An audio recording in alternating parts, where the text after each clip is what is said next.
E o nosso assunto agora é eleição. Você sabia que quem está preso também pode votar? A Constituição garante o direito ao voto das pessoas que são presas, mas que ainda não foram condenadas, ou seja, estão aguardando julgamento. Até mesmo os adolescentes que cumprem medidas socioeducativas também podem votar. Madeleine, o que diz a resolução que trata das eleições desse ano? Eliane, é importante observar que só poderão votar os eleitores que se inscreveram até o dia 9 de maio. Os tribunais regionais eleitorais estiveram nos presídios e nas unidades de internação para emissão do título de eleitor. Vamos ver o que deve ocorrer no dia da eleição. Os tribunais regionais eleitorais deverão disponibilizar sessões eleitorais. Essas sessões devem ter no mínimo 20 eleitores. Deverão definir a forma de recebimento da justificativa eleitoral. Se posto em liberdade, o eleitor vai poder votar na sessão de origem. Os TREs firmaram um termo de cooperação que está definido o que cada órgão deve fazer. Na verdade, Eliane, o que todos querem é exercer a cidadania. Eu estive numa unidade de internação. Vamos ver? De acordo com o último levantamento de informações penitenciárias, mais de 700 mil pessoas estavam presas em dezembro do ano passado. Desse total, cerca de 256 mil que cumprem medida provisória vão poder ir às urnas. A Constituição Federal determina que apenas pessoas condenadas em última instância deixam de votar, uma vez que têm os direitos políticos suspensos.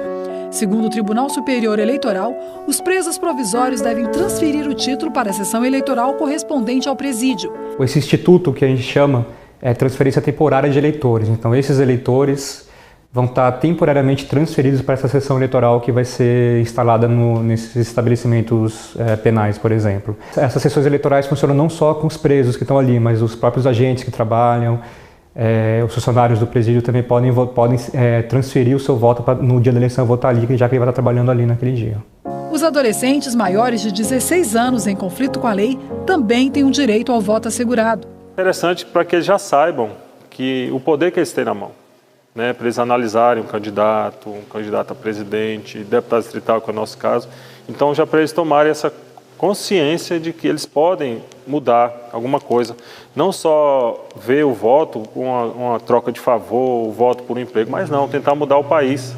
Aqui nessa unidade de internação em Planaltina, a 35 quilômetros do centro da capital, 54 adolescentes já receberam o título de eleitor. No total, 269 adolescentes que cumprem medida socioeducativa em todo o Distrito Federal irão exercer o seu direito à cidadania, o voto. E todos querem a mesma coisa, um Brasil melhor. É uma coisa boa, que a gente pode, com o nosso voto, a gente pode mudar o Brasil, né? Pode acabar fazendo coisas boas com o nosso voto. Me sentir brasileiro, né? Poder votar. O fato de a Constituição não proibir o preso de votar não significa que no país o direito é garantido a todos aqueles que estão atrás das grades. A operacionalização do processo é complexa e nem todos os estados conseguem cumprir a lei. Em São Paulo, maior colégio eleitoral do país, os presos nunca votaram. Situação semelhante acontece no Rio de Janeiro. Não houve ainda eleição em que os presos não condenados votaram. Já no Rio Grande do Sul, um acordo de cooperação permite que os presos provisórios votem. No sistema prisional, em regra, existem diversas dificuldades. Essas dificuldades elas podem acarretar alguns problemas, não é? E tudo deriva, obviamente, de uma regulamentação que é feita pelo Tribunal Superior Eleitoral em relação ao número de presos que vão poder votar em relação a cada presídio, não é?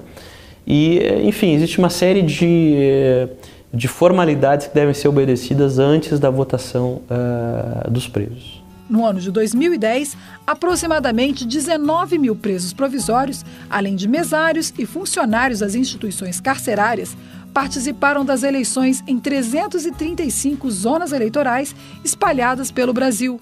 Em 2012, foram quase 9 mil os eleitores que estavam também na condição de presos provisórios e que votaram em 394 zonas eleitorais distribuídas no país.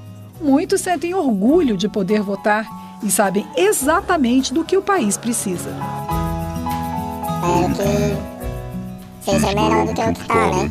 Porque o que está não está bom. E também queria que aumentasse mais as instituição para pros adolescentes, para não ter envolvimento com a vida do crime, essas coisas.